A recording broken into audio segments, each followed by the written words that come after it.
Hello Uganda, hello fellow Bazukulu. Welcome once again to this episode of Yellow Love Media. The Yellow Love campaign continues. Today we are hosting a very, very important person, Bush War hero, minister who has been in education, has been in health. He was in the bush to fight for our freedom. He's the member of CEC of the NRM. He's literally a one-stop center for knowledge for Ugandans, and I know the Bazukulu will achieve a lot by listening to what he has to say. A very, very warm welcome, Gen Jim Muhwezi, to this platform, to this show. Thank you very much. Thank you very much. To start off, speaking of bush war heroes and freedom fighters, there's been talk about, especially recently with the Honorable Kyagulanyi, who says Uganda is not free, they are fighting for freedom. What do you have to say about that, you as a person who actually fought for real freedom? Of course, it's laughable for someone to stand up and start telling the public that he's fighting for freedom, talking to the government that he's fighting for freedom when he is free to say so. It means there is freedom already, which is actually abusing. But the truth of the matter is that the Uganda now is at its freest. It has never been as free as it is today. I can't go in details. Of course, Kyagulanyi is a young man, perhaps who has not studied history and even the recent history. And otherwise he would know that there was a time when there was no freedom, when we decided to take up arms and free the people of Uganda. There is freedom in Uganda. Even a blind man should be able to see this. Thank you very much, General. Like I always tell you, of course, Uganda is free. We need to do research, especially young people out there. You've heard the General telling you from the past, we have to learn from our past and know that Uganda is very free. General, another question. There's been talk, especially among the opposition, of how NRM is no more, the party is dead. I will quote very recent when Honorable Betty Namboze was on national television saying NRM is done. It is now not a party anymore. It's full of mercenaries, and they are not scared of NRM because NRM is no more. What do you have to say about such allegations? Of course, NRM is there, both technically, legally. It's registered as a political organization. It is there. But politically also, it is there. It is the strongest party.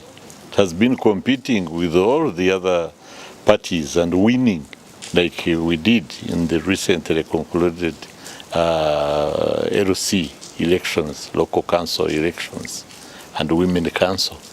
We won. So Honorable Namboze should know better that NRM is there. It is a massive party, political party or organization. It is the most organized and structured party, going to every village. We are the only ones who field candidates for every seat in the country, right from LC1 to the president. Wonderful. You've heard it. NRM still the strongest party, one of the strong men, telling yourself, especially you Bazukulu out there, you're hearing it from the horse's mouth. It's not a lie, this is the truth as it is. Honorable General, there's also been talk, people undermining UPE about its achievements. You as a person who was then the minister in charge of primary education when it was introduced, and the person, a member of NRM which introduced this, what do you have to say about that, and how has UPE really helped Ugandans in your view? I think this was a good program by the National Resistance Movement government to bring everybody to school. Before 1997, when this universal primary education was introduced, only a small fraction of our children were going to school. It was only about 1.7 million going to school, and when we introduced it, up to 7 million went to school. Yeah, meaning over 5 billion people were staying at home. So this was a revolution, and it will, of course, it has changed already, and will change the face of Uganda for the better. When it was introduced, it was attacked by the usual negative people that we had diluted education because the teacher-student ratio had gone up. For a teacher to teach 40 children, they were now teaching 80, and therefore the quality of education had gone down. But this was not the case, of course. We had thought about it, and as we introduced universal primary education, we also carried out increased the recruitment of teachers. Of course, the budget could not allow massive recruitment, but to cater for those who wanted quality, we liberalized and made it easy for private schools to flourish, and they were introduced. You remember, we had the Nakasero, Shimon public schools, but we had Kampala parents, private schools, and others. For those who wanted their children to be taught, for 30 people to be taught by one teacher, they can go to a private school. For those who want their children to eat bread and margarine in boarding schools, to go to private schools. But also, at the same time, the child of a poor Ugandan should also access education. You know, we should have a classroom, have a teacher, and we pay for the teacher, we pay for the classroom, for chalk, for the syllabus, for everything, at least get education. So we had both.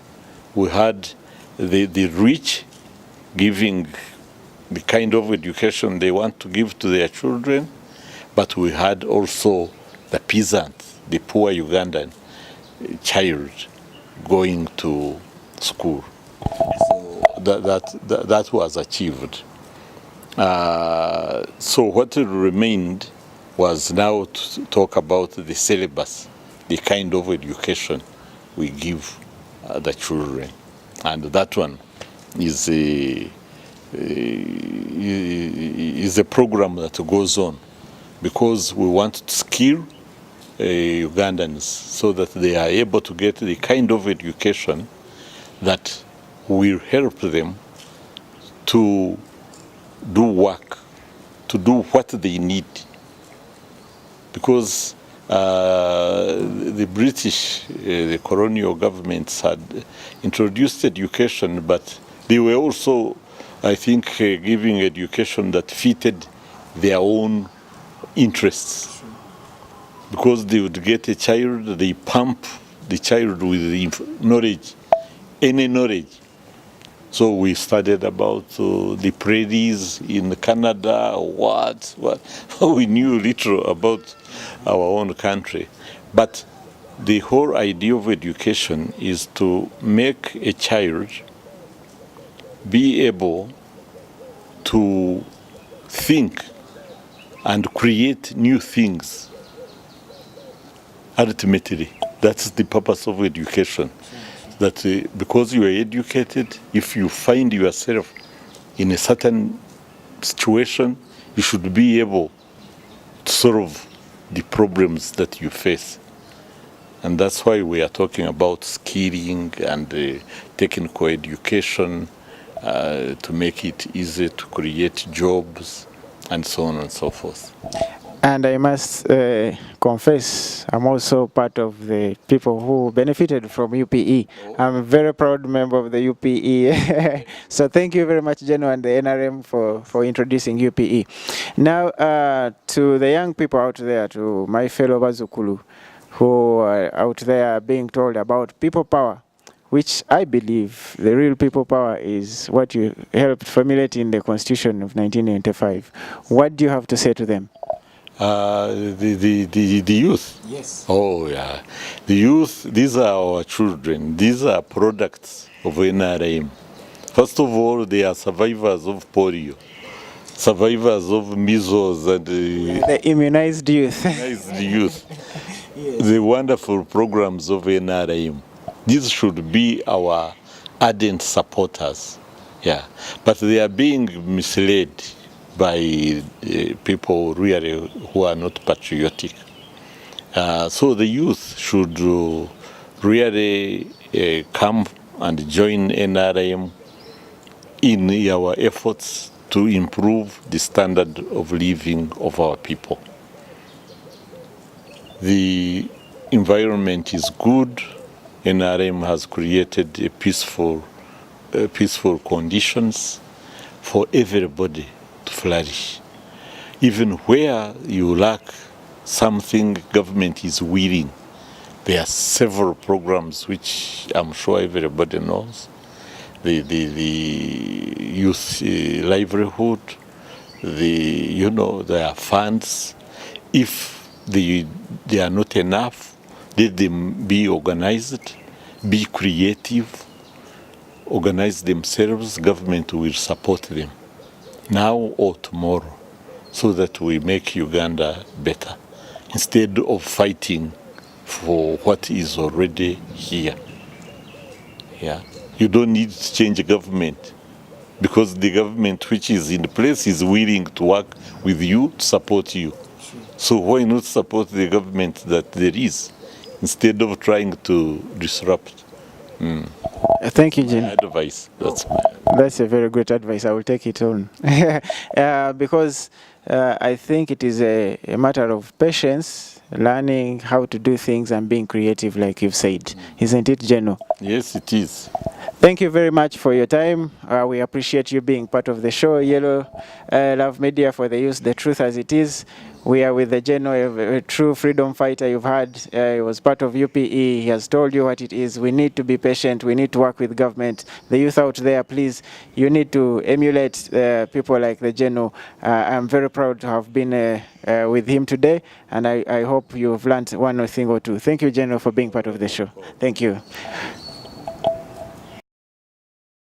Well, it was a very interesting discussion with Gen Jim Muhwezi. I hope fellow Bazukulu out there now you know the truth that it is. We need to be patient, we need to be active, work with the government to achieve our goals. You've heard it from the Geno, now from Yellow Love Media. I say thank you, goodbye, see you next time for God and my country.